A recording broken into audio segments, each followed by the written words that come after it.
Hello, my friends. Welcome, and I'm glad we can study about health today.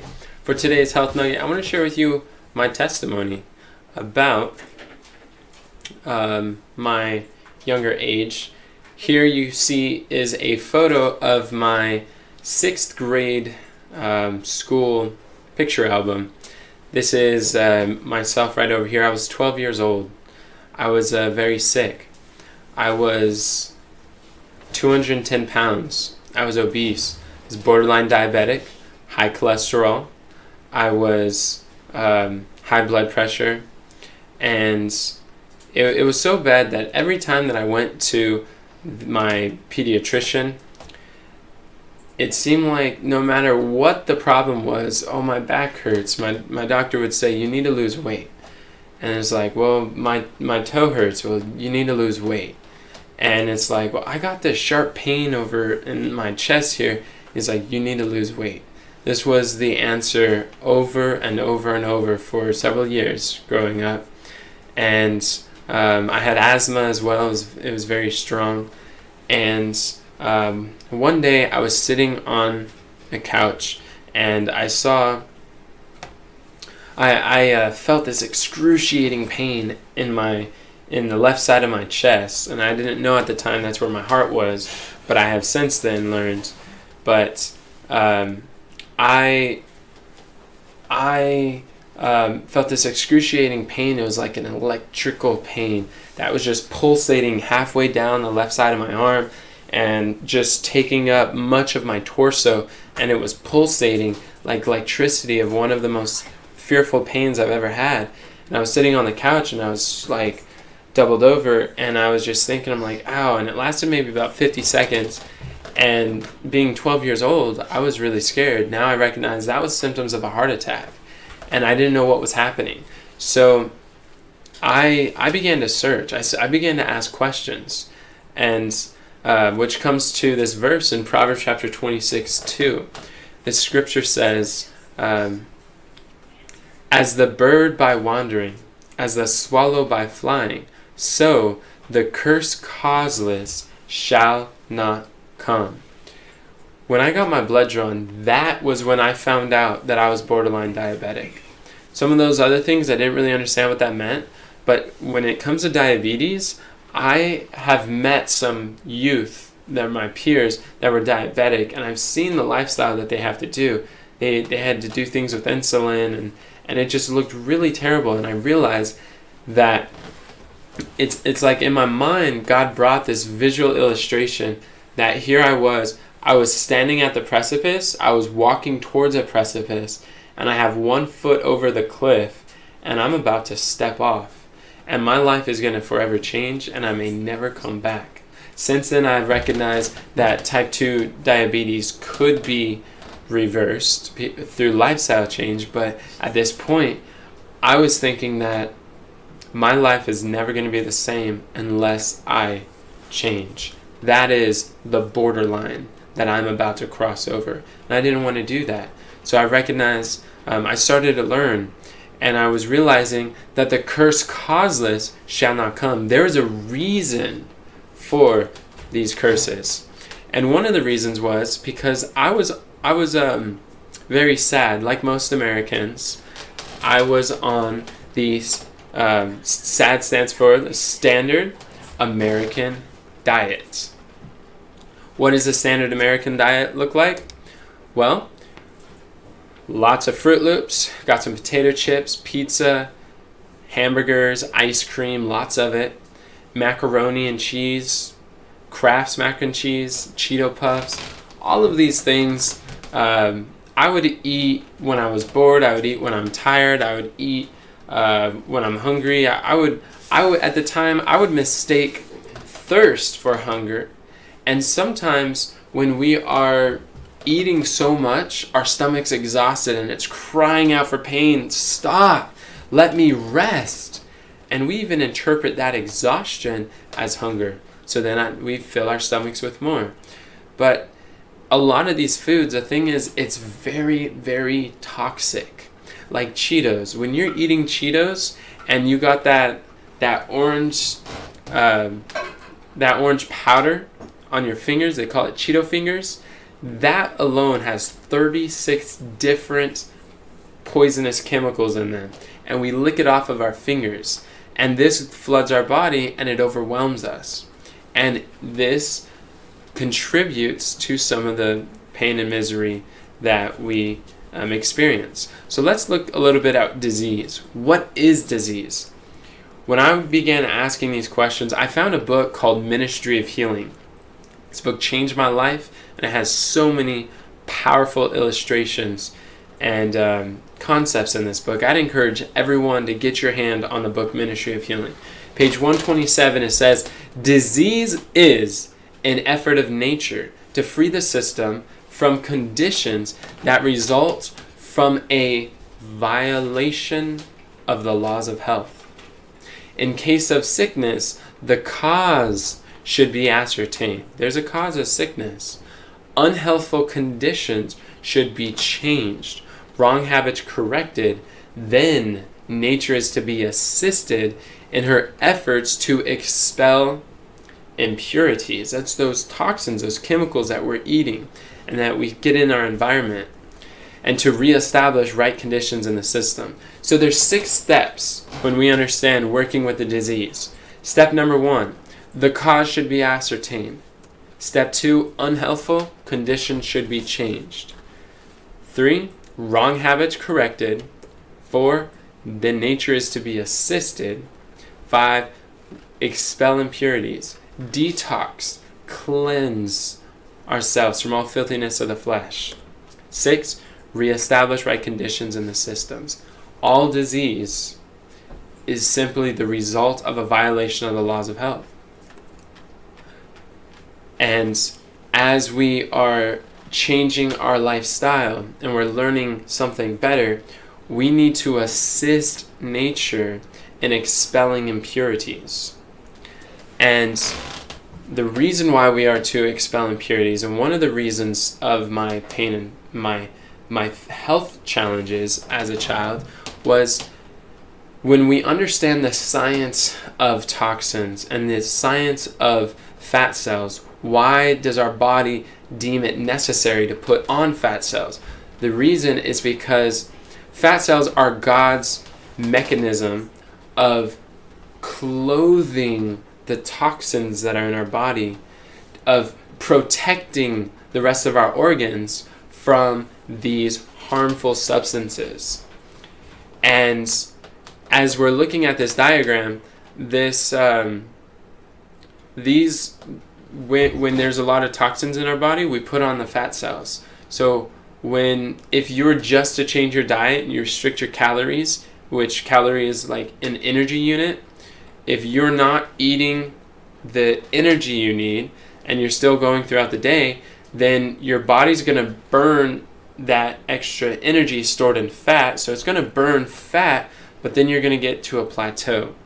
And the reason why is because dieting doesn't deal with the impurities. It doesn't deal with the toxins, the chemicals that are the cause. We're just dealing with symptoms. The symptom is you put on weight. The cause, the root of it, is the toxins that are in our body. The weight is simply to protect us from the toxins. So what happens?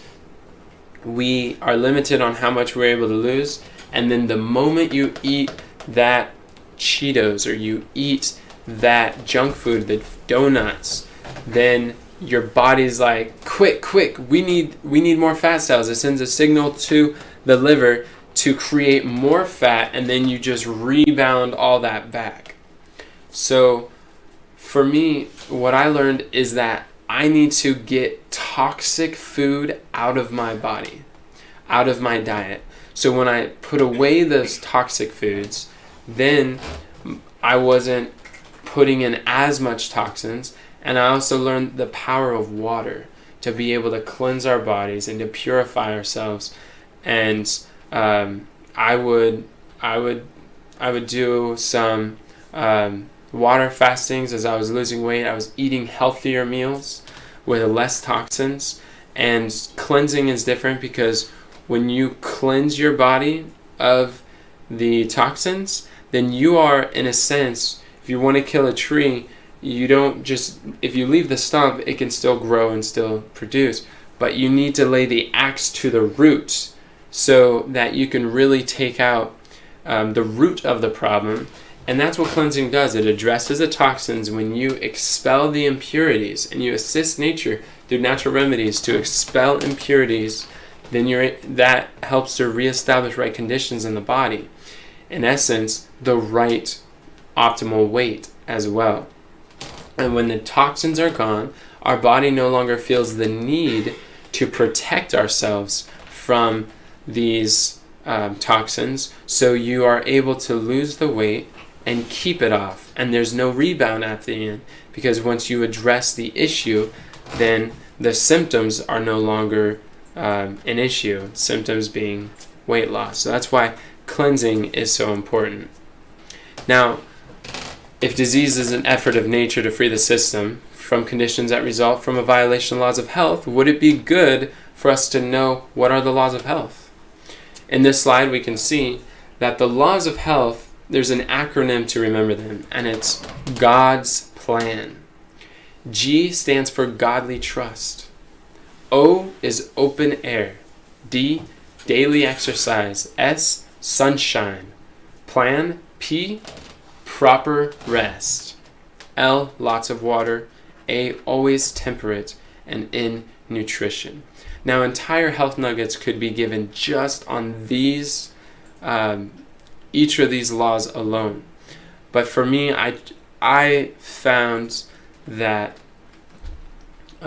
daily exercise was tremendously helpful for me to lose that weight when I was younger.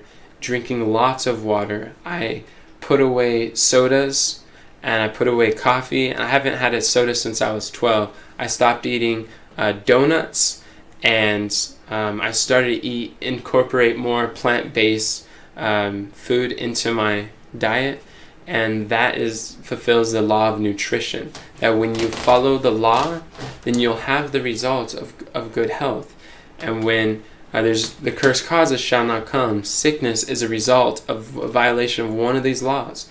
So when you're feeling sick, or when you recognize that there's a problem, go through these eight doctors that they still make house calls, and you can ask them, which of these laws have I been slacking, or could I improve on?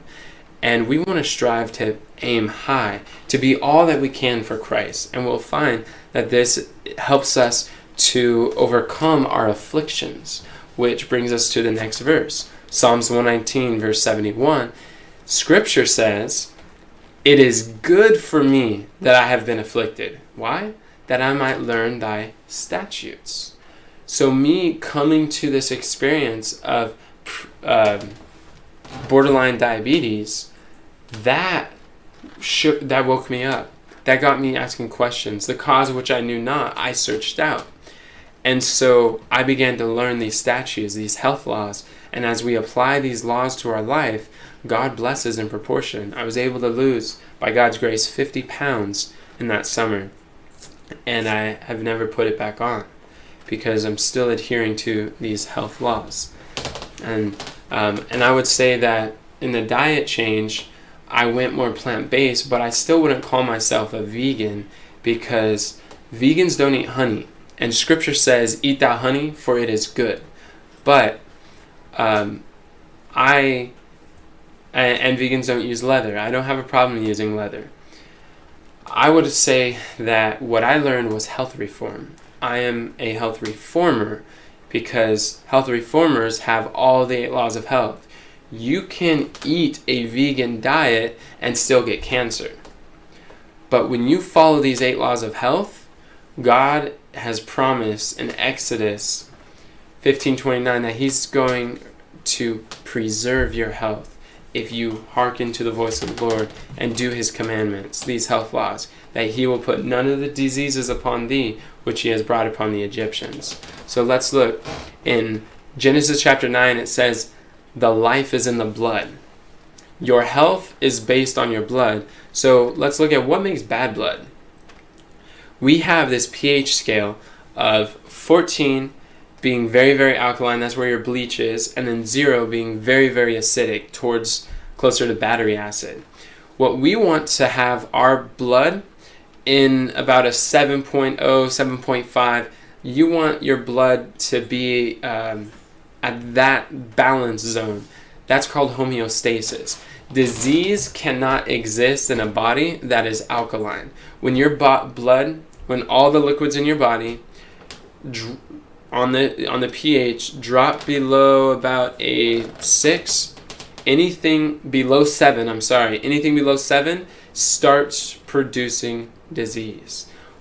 And so disease can't exist in a body that's alkaline. So what are some things that create this acidic environment called acidosis? We can see is here on the screen, there is Starbucks, there's soda, white refined flour turns into glucose in your blood faster than eating a Snickers bar. That's quickly metabolized into sugar, and it spikes your blood pressure and creates diabetic on that road. If you want to, all of these foods here are acidic. We got donuts, I ate a lot of that, meats, cheese, that plug you up. Bad colon health means there's going to be bad mental health.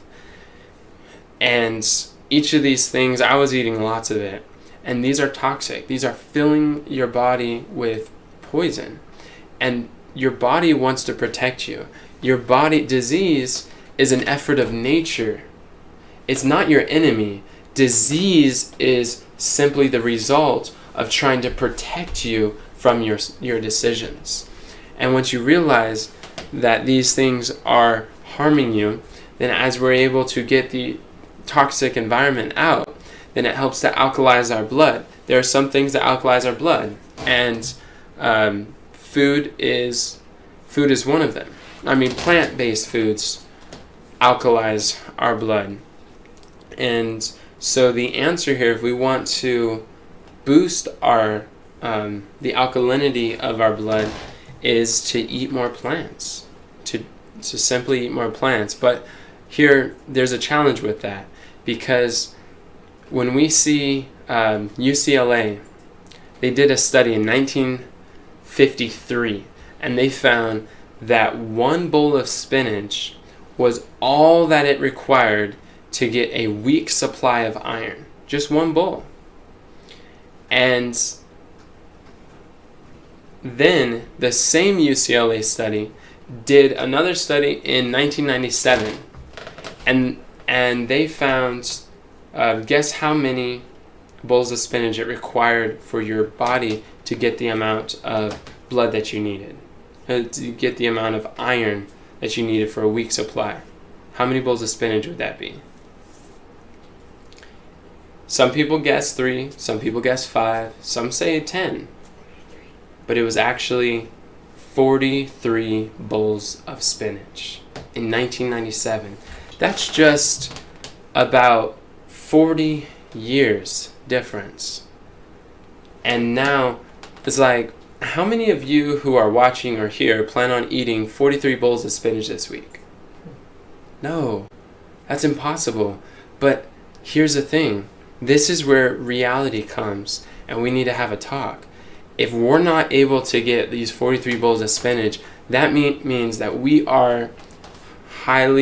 it's highly possible that we are lacking the minerals that we need for this week. And that's just iron alone. That's 1 out of 60 minerals that our body needs at every meal in order to survive. So the nutrition is lacking greatly. One of the reasons why is, we can see from this chart, is that the minerals are falling short. This is a graph from the U.S. Department of Agriculture, 1997. The government is aware of this. In 1948, the government had all of this excess of Agent Orange Roundup from the recent wars in Korea. And so they're thinking, what are we going to do with all this Agent Orange? So Monsanto came, and they started to create herbicides, pesticides, and they start spraying this all over our fields to kill life.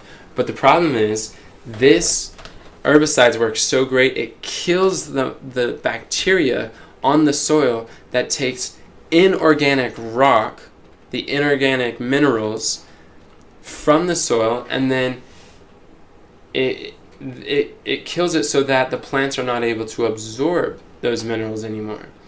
And